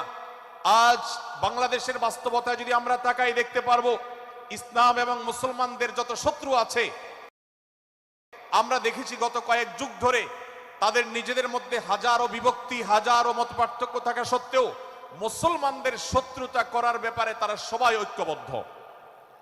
অথচ আমরা মুসলমানরা আমাদের আল্লাহ, আমাদের রাসূল, আমাদের কোরআন, আমাদের কিবলা, আমাদের সবকিছু এক হওয়া সত্ত্বেও ছোটখাটো বিষয়কে নিয়ে আমরা আমাদের মধ্যকার বিভেদের প্রাচীরগুলোকে দাঁড় করিয়ে রেখেছি, যার কারণে আমরা গোটা বিশ্বে যেমন মার খাচ্ছি, আমাদের এই প্রিয় মাতৃভূমিতেও আমরা সংখ্যায় সবচেয়ে বেশি হয়েও আমরা কালচারালি মাইনরিটি হয়ে আছি, সংস্কৃতিতে আমরা সংখ্যালঘু হয়ে আছি। সব ক্ষেত্রে আমাদেরকে ইগনোর করা হয়। 4 লক্ষ মসজিদের এদেশে 4 লক্ষ ইমাম আছেন, 4 লক্ষ মুয়াজ্জিন আছেন। এই মসজিদগুলো এদেশে এর নেটওয়ার্ক যতটা শক্তিশালী, এদেশের সকল রাজনৈতিক দলগুলোর নেটওয়ার্ককে যদি একত্র করা হয়, মসজিদগুলোর মতো এতটা শক্তিশালী নেটওয়ার্ক এদেশের সমাজে নাই। কিন্তু ওলামা একরামকে ইগনোর করা হয়, মুসলমানদের ইগনোর করা হয়। এদেশের আইনে কোরআন এবং সুন্নাহ এদেশের মুসলমানদের ধ্যান ধারণাকে কখনো বিবেচনায় আনা হয় না। এই যে মুসলমানদের আজ দুরবস্থা, এর অন্যতম প্রধান কারণ হলো আমাদের হাজার হাজার ভাগে বিভক্তি। এই বিভক্তির দেয়ালগুলোকে তুলতে হবে কি হবে না? যদি হয় তাহলে আপনি নিজে থেকে শুরু করে দিন। আপনি যেই মতই লালন করেন না কেন, আপনার ভিন্ন মতের মুসলমানকে আপনি ভাই মনে করবেন, তার সাথে বুক মেলাতে আপনার কষ্ট হবে না, তার সাথে বসতে আপনার অসুবিধা হবে না। ভিন্ন মতের আলেম, এক মতের আলেম আরেক মতের আলেমের সাথে বসতে অসুবিধা হবে না। এক মতের অনুসারী আরেক মতের অনুসারীকে ভাই বলতে অসুবিধা হবে না। আমরা সোশ্যাল মিডিয়াতে নিজেদের মধ্যে কামড়াকামড়ি করব না, নিজেদের মধ্যে আমরা ঝগড়া বিবাদ করব না। এবং যদি কেউ বিবাদে লিপ্ত হয়, সূরা হুজরাতের 9 এবং 10 নম্বর আয়াতের শিক্ষা বলছে, মুসলমানদের মধ্যে দুটি দল যদি মারামারিতে লিপ্ত হয়, তুমি সেখানে গিয়ে খোঁচাখুচি করে মারামারি বানানোর তো প্রশ্নই ওঠে না। বরং আল্লাহ বলছেন যে ফাসলিহু বাইনাহুমা, তাদের উভয়ের মধ্যে মীমাংসা করবার জন্য তুমি উদ্যোক্তা হও, তুমি উদ্যোগী হও। ভাইরা আমার, আমরা অনেকেই হয়তো জেনে থাকবো মিথ্যা এটা আল্লাহর জমিনের সবচেয়ে বড় জঘন্য অপরাধগুলোর মধ্যে থেকে একটি। একজন মুসলমান কোন অবস্থাতে মিথ্যা বলতে পারে না, কিন্তু কোন মুসলমান যদি অন্য মুসলমানের সাথে কখনো বিবাদ বিতণ্ডায় লিপ্ত হয়ে যায়, দুজন মুসলমান বা দুটি বলয়, দুটি পক্ষ, দুটি গোষ্ঠী মুসলমানদের, তাদের মধ্যে যদি কোনো বিষয় যদি ভুল বুঝাবুঝি তৈরি হয়, ভিন্ন মত সৃষ্টি হয়, একে অন্যের সাথে শত্রু ভাবাপন্ন হয়ে যায়, তাহলে তাদের দুইজনের মধ্যে বা দুই পক্ষের মধ্যে মীমাংসা করবার জন্য কেউ যদি মিথ্যা কথাও বলে, অর্থাৎ আপনি এক পক্ষের কাছে গিয়ে বললেন, ভাই আপনি যাকে এত খারাপ মনে করছেন, যার ব্যাপারে আপনি এতটা রাগান্বিত হয়ে আছেন, আমি তো জানি তিনি আপনার ব্যাপারে অনেক সফট চিন্তা রাখেন, আপনার ব্যাপারে অনেক ইতিবাচক ভাবনা রাখেন, আপনার ব্যাপারে অনেক সুধারণা পোষণ করেন। আপনি যদি একজন মুসলমানের কাছে গিয়ে, এক পক্ষের কাছে গিয়ে যদি এই কথাটা বলেন, বাস্তবে তিনি যদি এটা নাও বলেন, তারপরেও আপনি যদি এই মিথ্যা কথা বলেন, এই মিথ্যা এটা শুধু জায়েজ নয়, বরং এই মিথ্যাটা এর মাধ্যমে আপনি যে তাদের পরস্পরের সম্পর্ককে ভালো করার চেষ্টা করেছেন, এর মাধ্যমে আপনি আল্লাহর কাছে নেকি এবং সওয়াব পাবেন ইনশাআল্লাহ। ভাইরা আমার, তাহলে দুজন মুসলমান, দুটি পক্ষ, দুটি দল, দুটি বলয়, দুটি গোষ্ঠী যদি কখনো ভিন্ন মত তাদের মধ্যে তৈরি হয়, সেটা যদি মারামারিতে গিয়ে পৌঁছায়, সেটা যদি বিবাদ বিতণ্ডা পর্যন্ত গিয়ে পৌঁছায়, আমাদের কাজ হবে মধ্যে থেকে সেটাকে মীমাংসার মাধ্যমে দূরত্বকে কমানো। আমরা কখনো দূরত্ব বাড়াবো না, পারলে দূরত্ব কমাবো। ডক্টর খন্দকার আব্দুল্লাহ জাহাঙ্গীর রহমতুল্লাহ একটা কথা বলতেন, মুসলমানদের বাড়িতে যে আগুন লেগেছে, বিভেদের আগুন, মতবিরোধের আগুন, মত পার্থক্য, এটা মতবিরোধে যে পৌঁছে গেছে, এ আগুন তিনি বলতেন, আমি নিভাবার মতো শক্তি আমার নাই, এত পাওয়ার নাই যে বহুদা বিভক্ত মুসলমানদেরকে আমি ঐক্যবদ্ধ করে ফেলবো, এত শক্তি আমার হাতে নেই।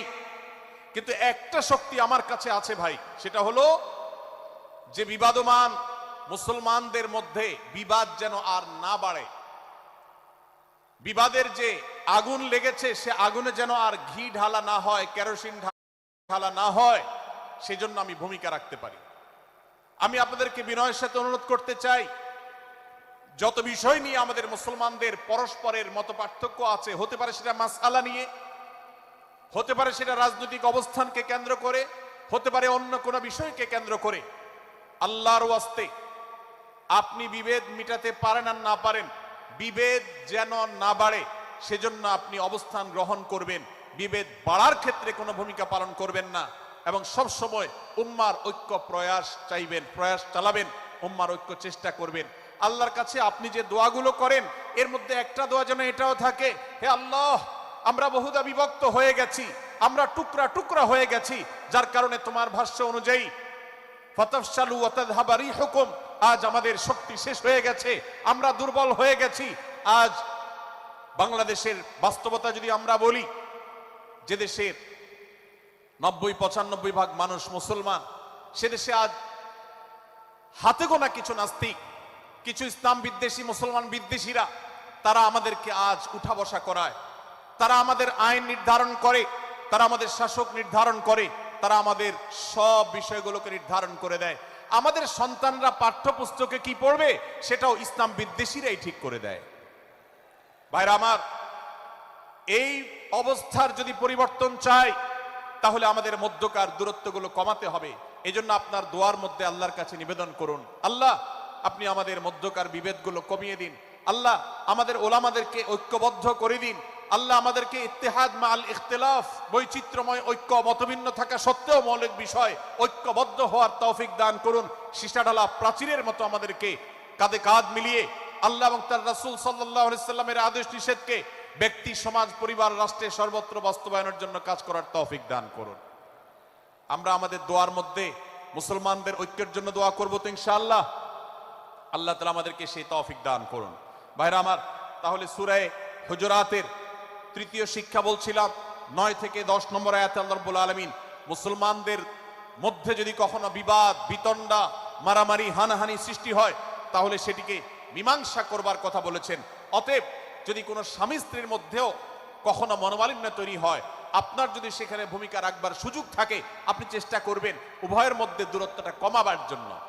আমরা অনেকে আজকাল নামাজ কালাম পড়ি, রোজা রাখি, দাড়ি রাখি, অনেক ভালো ভালো কথা বলি, অথচ দুজনের মধ্যে গন্ডগোল লাগলে আমরা সেখানে এক পক্ষ হয়ে আরেক পক্ষকে আমরা খেপিয়ে তুলি। পারলে অনেকে চগলখড়ি করেন, প্রত্যেক পক্ষের কাছে গিয়ে অপর পক্ষের ব্যাপারে মিথ্যা কথা বলে তাদের মধ্যে ভেজালকে আরো বাড়িয়ে দেন।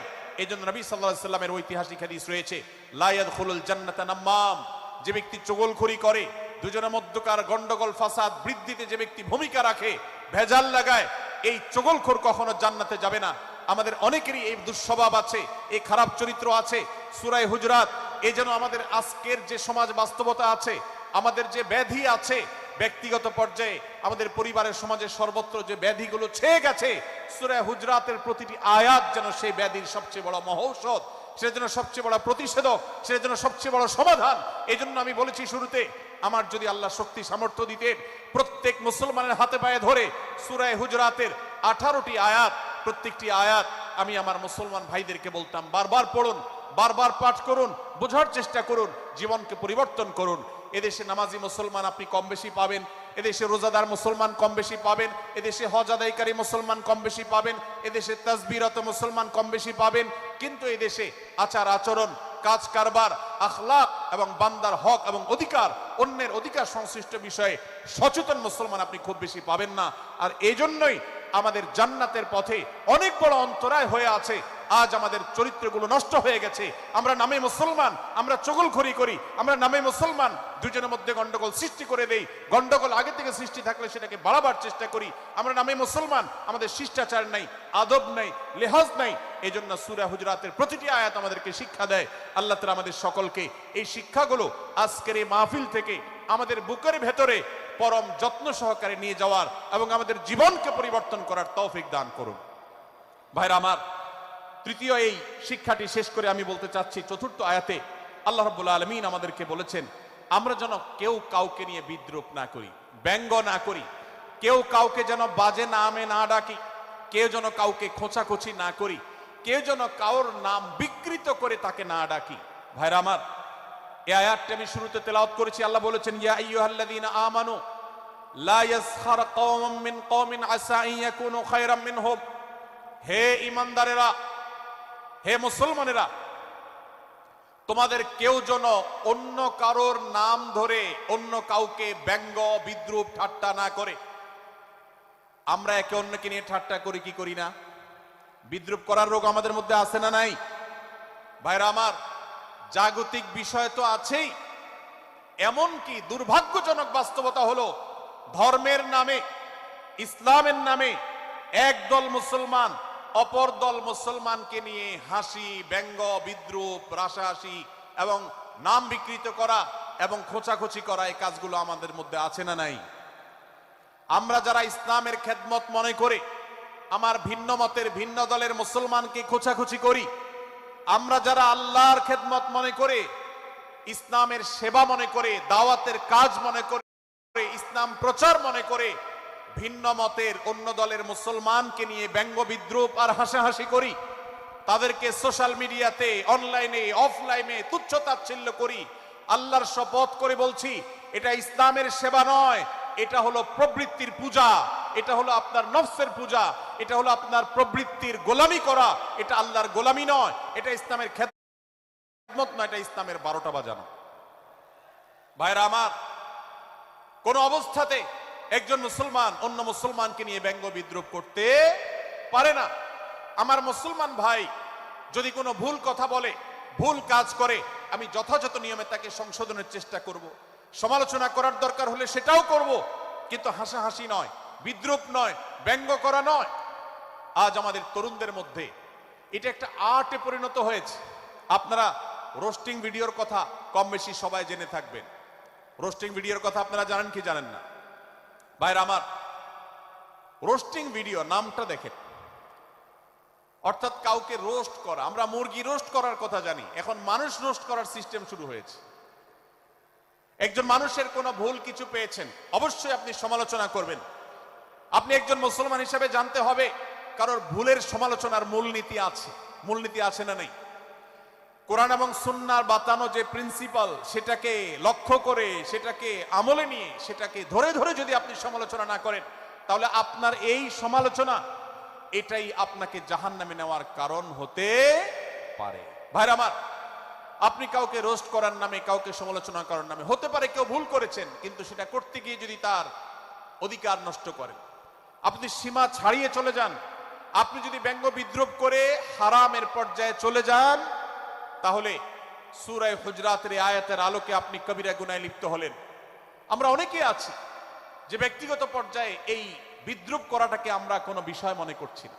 সোশ্যাল মিডিয়াতে অনেকগুলো ভিডিও ক্লিপ আছে, আপনাদের চোখে নিশ্চয়ই পড়েছে, আমার চোখে বহু পড়েছে, যে অনেক সময় দেখা যায় বিনোদনের নামে কাউকে খোঁচাখুচি করা, কাউকে অপমান করা, কাউকে হয়তো ধাক্কা দিয়ে পানি দিয়ে ফেলে দেয়া, কাউকে কষ্ট দেয়া, কাউকে হয়তো প্রতারিত করা, এটাকে আমরা এনজয় করি। অনেক ভিডিও ক্লিপে দেখা যায় এভাবে কাউকে কোনোভাবে অপমানিত করে, কাউকে কোনোভাবে ধোঁকা দিয়ে বোকা বানিয়ে আমরা এনজয় করি, আমরা হাসাহাসি করি। আমাদের রুচি নষ্ট হতে হতে আজ এই পর্যায়ে এসেছে যে এটা আমাদের এনজয়ের বিষয় হয়েছে, এটা আমাদের আনন্দের বিষয় হয়েছে। ভাইরা আমার, সূরা হুজরাতের এই আয়াত, অর্থাৎ 11 নম্বর আয়াত, এই আয়াত বলছে আমাদের জন্য কোন মুসলমানকে, কোন মানুষকে ব্যঙ্গ বিদ্রূপ করা হারাম। কোন মুসলমানকে ব্যঙ্গ বিদ্রূপ করা কি হারাম। অতএব আপনি রসিকতা করেও যদি কারোর সাথে ব্যঙ্গ বিদ্রূপ করেন এবং সেটা যদি তার মনে কষ্ট হওয়ার কারণ হয়, তিনি যদি সমাজের মানুষের কাছে হেয় প্রতিপন্ন হন, তাহলে ইসলামী শরীয়তের দৃষ্টিকোণ থেকে সারা বিশ্বের সমস্ত ওলামাদের ঐক্যমতে সেটা হারাম। আমরা চুরি করা হারাম জানি, আমরা ডাকাতি করা হারাম জানি, আমরা মাদক সেবন করা হারাম জানি, আমরা নামাজ ত্যাগ করা হারাম জানি। এই সমস্ত হারাম থেকে আমরা অনেকেই বেঁচে থাকি, কিন্তু আমি আমার মুসলমান ভাইয়ের চরিত্র হনন করছি, শুধুমাত্র সাধারণ জীবনযাত্রার ক্ষেত্রে করছি তা নয়, এমনকি ধর্মের নামে, ইসলাম প্রচারের নামে, দাওয়াতের নামে আমরা আমাদের প্রতিপক্ষ মুসলমান ভাইকে নিয়ে অনেক সময় ব্যঙ্গ বিদ্রূপ করি, হাসাহাসি করি, তাকে ছোট করি, তাচ্ছিল্য করি, হেয় করি, তার সম্মানহানি করি। আমরা জানি না আমাদের প্রিয় নবী সাল্লাল্লাহু আলাইহি ওয়াসাল্লাম এর একটা হাদিস আমাদের সামনে রয়েছে, সহিহ মুসলিমে বর্ণিত হয়েছে। নবী করিম সাল্লাল্লাহু আলাইহি ওয়াসাল্লামের এই হাদিস আজ সবচেয়ে অসহায় হাদিস। অসহায় হাদিস এজন্য বললাম যে আজকের এই হাদিসের উপরে কেউ আমল করে না, এই হাদিসটাকে কেউ পাত্তা দেয় না, এই হাদিসকে কেউ গুরুত্ব দেয় না। অথচ এই হাদিস প্রত্যেক মুসলমানের বুকে বুকে ঝুলিয়ে রাখা দরকার। এই হাদিস আমাদের ঘরে ঘরে ঝুলানো দরকার। এই হাদিস আমাদের অফিসগুলোতে শোভা পাওয়া দরকার। এই হাদিস আমাদের জীবনে বাস্তবায়ন হওয়া দরকার। নবী করিম সাল্লাল্লাহু আলাইহি ওয়াসাল্লাম সেই হাদিস বর্ণনা করেছেন। আবু হুরায়রা রাদিয়াল্লাহু তাআলা আনহু তিনি বলেছেন, লা তাহাসাদু, লা তাহাসাদু, হে মুসলমানরা তোমরা কেউ কাউকে কখনো হিংসা করবে না, কেউ কাউকে হিংসা করবে না। আমাদের মধ্যে হিংসা আছে না নাই? হিংসা আছে না নাই? আমরা একে অন্যকে হিংসা করি। একদল মুসলমান অন্য দল মুসলমানকে হিংসা করে, কেউ কারো ভালো দেখতে পারে না। ভাইরা আমার, আল্লাহ নবী বলেছেন লা তাহাসাদু, তোমরা একে অন্যকে হিংসা করো না। ওয়ালা তানাজাসু, কেনা বেচা করতে গিয়ে কেউ কাউকে ধোঁকা দিও না, প্রতারণা করো না। ওয়ালা তাবাগাদু, তোমরা একে অন্যের সাথে শত্রুতা বিদ্বেষ পোষণ করবে না। ওয়ালা তাদাবারু, তোমাদের কেউ যেন কারোর পেছনে লেগে না থাকে, কাউকে অবজ্ঞা যেন না করে। ওয়ালা ইয়াবি আহাদুকুম আলা বাই'i আখিহি, এবং তোমাদের কেউ যেন আরেকজনের কেনা বেচার উপরে সেখানে ইন্টারফেয়ার করে সে যেন সেখানে কোন প্রকার ক্ষতিগ্রস্ত কাউকে না করে। ওয়াকুনু ইবাদাল্লাহি ইখওয়ানা, হে মুসলমানরা তোমরা আল্লাহর বান্দা ভাই ভাই হয়ে থাকো। তোমাদের মধ্যে মত পার্থক্য থাকুক, দলগত মত পার্থক্য, অবস্থানগত মত পার্থক্য, থটগত মত পার্থক্য, মাযহাব মাসলাবগত মত পার্থক্য থাকুক, কিন্তু তোমরা আল্লাহর বান্দা ভাই ভাই হয়ে থাকো। এক দলের মুসলমানকে আল্লাহ তাআলা ভাই ভাই হতে বলেন নাই, এক গ্রুপের মুসলমানকে আল্লাহ ভাই ভাই হতে বলেন নাই, এক বলয়ের মুসলমানকে আল্লাহ ভাই ভাই হতে বলেন নাই, নিজ দলের মুসলমানের সাথে আল্লাহ ভাই ভাই থাকতে বলেন নাই। আল্লাহ বলেছেন সকল মুসলমানদের সাথে ভাই ভাই হয়ে থাকার জন্য, ভ্রাতৃত্বের বন্ধনে থাকার জন্য নির্দেশ করেছেন। আল্লাহ নবী সাল্লাল্লাহু আলাইহি ওয়াসাল্লাম আরো বলেছেন, আল মুসলিমু আখুল মুসলিম, মুসলমান মুসলমানের ভাই, লা ইয়াজলিমুহু ওয়ালা ইয়াখযুলুহু, কোন মুসলমান কোন মুসলমানকে জুলুম করতে পারে না, তার আইল ঠেলতে পারে না, তার জমি দখল করতে পারে না, তার অধিকার নষ্ট করতে পারে না, তাকে কথা দিয়ে অত্যাচার করতে পারে না। ওয়ালা ইয়াখযুলুহু, তাকে অপমানিত করতে পারে না, লাঞ্ছিত করতে পারে না। ওয়ালা ইয়াকযিবুহু, তার সাথে মিথ্যা বলতে পারে না। ওয়ালা ইয়াহকিরুহু, তাকে তাচ্ছিল্য করতে পারে না। আত্তাকওয়া হাহুনা, আত্তাকওয়া হাহুনা, আত্তাকওয়া হাহুনা। নবীজি তিনবার নিজের বুকের দিকে তাকিয়ে দেখিয়েছেন, তাকওয়া এখানে, তাকওয়া এখানে, তাকওয়া এখানে। আমাদের অন্তরকে ভালো করতে হবে, সমস্ত মুসলমানদের জন্য উদার হতে হবে, কলিজাকে বড় করতে হবে, মনটাকে ব্রড করতে হবে, প্রশস্ত করতে হবে, অন্য মুসলমানকে ভাই মনে করতে হবে। কোন ভিন্ন মতের মুসলমানের সাথে শত্রুতা পোষণ করা যাবে না। ভাইরা আমার, অতএব এই হাদিসকে সামনে রেখে এই হাদিসের শেষ অংশে নবী সাল্লাল্লাহু আলাইহি সাল্লাম বলেছেন, আল মুসলিমু কুল্লুল মুসলিমি আলাল মুসলিমি হারামুন দমুহু ওয়া মালুহু ওয়া ইরদুহু। এক মুসলমানের জন্য অন্য মুসলমানের তিনটি জিনিসকে আল্লাহ তাআলা হারাম করে দিয়েছেন। কোন মুসলমানের রক্ত এটা প্রবাহিত করা, কাউকে হত্যা করা যেরকম হারাম, কোন মুসলমানের সম্পদ অন্যায়ভাবে আপনি ভোগ করবেন, দখল করবেন, মেরে দিবেন, এটা হারাম। ঠিক একইভাবে কোন মুসলমানের সম্মান নষ্ট করবেন, ইজ্জত নষ্ট করবেন, সম্ভ্রম নষ্ট করবেন, অপমান করবেন, এটাকে আল্লাহ তাআলা হারাম করেছেন। আল্লাহ তাআলা আমাদের সবাইকে অন্য মুসলমানদের ব্যাপারে এরকম দায়িত্বশীল ভূমিকা রাখার তৌফিক দান করুন, বলুন আমিন। ভাইরা আমার, সূরা হুজুরাতের 4 নম্বর আয়াতের এই শিক্ষাকে ধারণ করে আমরা কারোর প্রতি বিজ্ঞ ব্যঙ্গাত্মক আচরণ করব না। অনেক মুসলমান আছেন অন্য মুসলমান নাম ধরে ধরে বিদ্রুপ ব্যঙ্গ করেন, নাম বিকৃত করেন। অনেক সময় আমরা রসিকতা করেও আমাদের অনেকের নাম বিকৃত করি। আল্লাহ সুবহানাহু ওয়া তাআলা এটাকে হারাম করেছেন। এমনকি নবী সাল্লাল্লাহু আলাইহি সাল্লাম বলেছেন, লা তাকুল লিকাসিরিন ইয়া কাসিরু, কোন খাটো বা বেটে মানুষকে হে বেটে, হে খাটো এরকম বলে ডেকো না। নবী সাল্লাল্লাহু আলাইহি সাল্লাম বলেছেন, এভাবে ডাকলে তিনি অপমানিত হন। আল্লাহ তাকে এভাবে সৃষ্টি করেছেন। আমরা অনেক সময় দেখা যায় একে অন্যকে খোঁচা মারতে গিয়ে তার গায়ের রং কালো হলে, তিনি দেখতে আকারে ছোট হলে তাকে আমরা ব্যঙ্গ করি, বিদ্রুপ করি, তাকে আমরা তাচ্ছিল্য করি, তাকে আমরা অপমান করি, তাকে আমরা অপদস্থ করি। ভাইরা আমার, এটা আমাদের জন্য হারাম। আমি আবারও বলছি, চুরি হারাম আমরা জানি, ডাকাতি হারাম আমরা জানি, আমরা অন্যান্য হারামের কথা জানি, কিন্তু এই যে এক মুসলমান অন্য মুসলমানের অধিকার নষ্ট করা হারাম, এটা আমরা জানি না। এক মুসলমান অন্য মুসলমানের নাম বিকৃত করা হারাম, এটা আমরা জানি না। এই ব্যাপারেও আমরা দেখেছি যে আমরা যারা ইসলামের দাওয়াতের কথা বলি, কোরআন হাদিসের কথা বলি, তারাও দেখা যায় সোশ্যাল মিডিয়াতে, ফেসবুকে একদল মুসলমান অন্য দলে মুসলমানদেরকে নানা বাজে উক্তি দিয়ে ডাকাডাকি করে, বিকৃত নামে ডাকে, বিকৃত উপাধি দেয়, খারাপ কথা বলে, অমুকের দালাল তমুকের দালাল ইত্যাদি ধারণা করে কথা বলে। এই কাজগুলো হারাম, এগুলো আমরা কখনো করব না। 5 নম্বর যে শিক্ষা আছে সূরা হুজুরাতে, সেটা হলো 12 নম্বর আয়াতে আল্লাহ রাব্বুল আলামিন এখানে কুধারণা করাকে হারাম করেছেন, মন্দ ধারণা করতে আল্লাহ তাআলা নিষেধ করেছেন, এবং গীবত করতে, পেছনে লাগতে নিষেধ করেছেন। ভাইরা আমার, এই একটি আয়াত অর্থাৎ সূরা হুজুরাতের 12 নম্বর আয়াত, এই আয়াতটির শিক্ষা ধারণ করে যদি আমরা আমাদেরকে শুধরাতে পারি, সংশোধন করতে পারি, তাহলে ইসলামের মেইন যে কাজগুলো আছে, ঈমানকে বিশুদ্ধ করা এবং শিরক মুক্ত ঈমান আনা, 5 ওয়াক্ত নামাজ পড়ার পর, বান্দার হক আদায়ের পর, এই আয়াতটির পর আমল করলে আপনার জান্নাতে যাওয়ার সবচেয়ে বড় বাধা দূর হয়ে যাবে ইনশাআল্লাহ। ভাইরা আমার, যে আয়াতে আল্লাহ তাআলা আমাদেরকে কারো প্রতি মন্দ ধারণা করতে নিষেধ করেছেন, গীবত করতে নিষেধ করেছেন, কারো পেছনে লাগালাই করতে নিষেধ করেছেন, সে আয়াতে আল্লাহ রাব্বুল আলামিন বলেছেন, ইয়া আইয়ুহাল্লাযীনা আমানু ইজতানিবু কাসীরাম মিনায-যন্ন, হে ঈমানদারেরা, হে মুসলমানরা, তোমরা কারোর প্রতি ধারণা, মন্দ ধারণা তোমরা করো না, এটা থেকে বিরত থাকো। অনেক ধারণা অর্থাৎ মন্দ ধারণা, এটা গুনাহ, এটা থেকে বিরত থাকো। ইন্না বা'দায-যন্নি ইসম, কারণ কিছু কিছু ধারণা অর্থাৎ যেগুলো মানুষের সম্পর্কে কোনো তথ্য উপাত্ত ছাড়া নিছক ধারণা প্রসূত মন্দ ধারণা করা হয়, সেগুলো গুনাহের কারণ, সেগুলো অপরাধের কারণ, সেগুলো কবিরা গুনাহ, সেগুলো পাপাচার, সেগুলো আল্লাহর অসন্তুষ্টির কারণ, সেগুলো আল্লাহর অবাধ্যতার কারণ। এজন্য ভাই, কারোর প্রতি মন্দ ধারণা করা যাবে না। এক্ষেত্রে আমি জানি আমাদের ব্যক্তিগত পর্যায়ে কারোর ব্যাপারে কোনো কিছু কথা উঠেছে অথবা সামান্য একটু সন্দেহ তৈরি হয়েছে, আমরা তার চরিত্র নিয়ে টানাটানি করি। আমরা জানি না একজন মুসলমানের চরিত্রের মূল্য কত বড়। আমার কাছে সুস্পষ্ট প্রমাণ আসার আগ পর্যন্ত কোনো মুসলমানের চরিত্র নিয়ে আমার ব্লেম করবার কোনো অধিকার আমার নাই। এই জন্য একজন মুসলমান কখনো কারো প্রতি কুধারণা করবে না, মন্দ ধারণা পোষণ করবে না, খারাপ ধারণা পোষণ করবে না। আল্লাহ তাআলা আমাদেরকে এবং মুসলমানের সম্পর্কে খারাপ ধারণা করা থেকে বেঁচে থাকার তৌফিক দান করুন।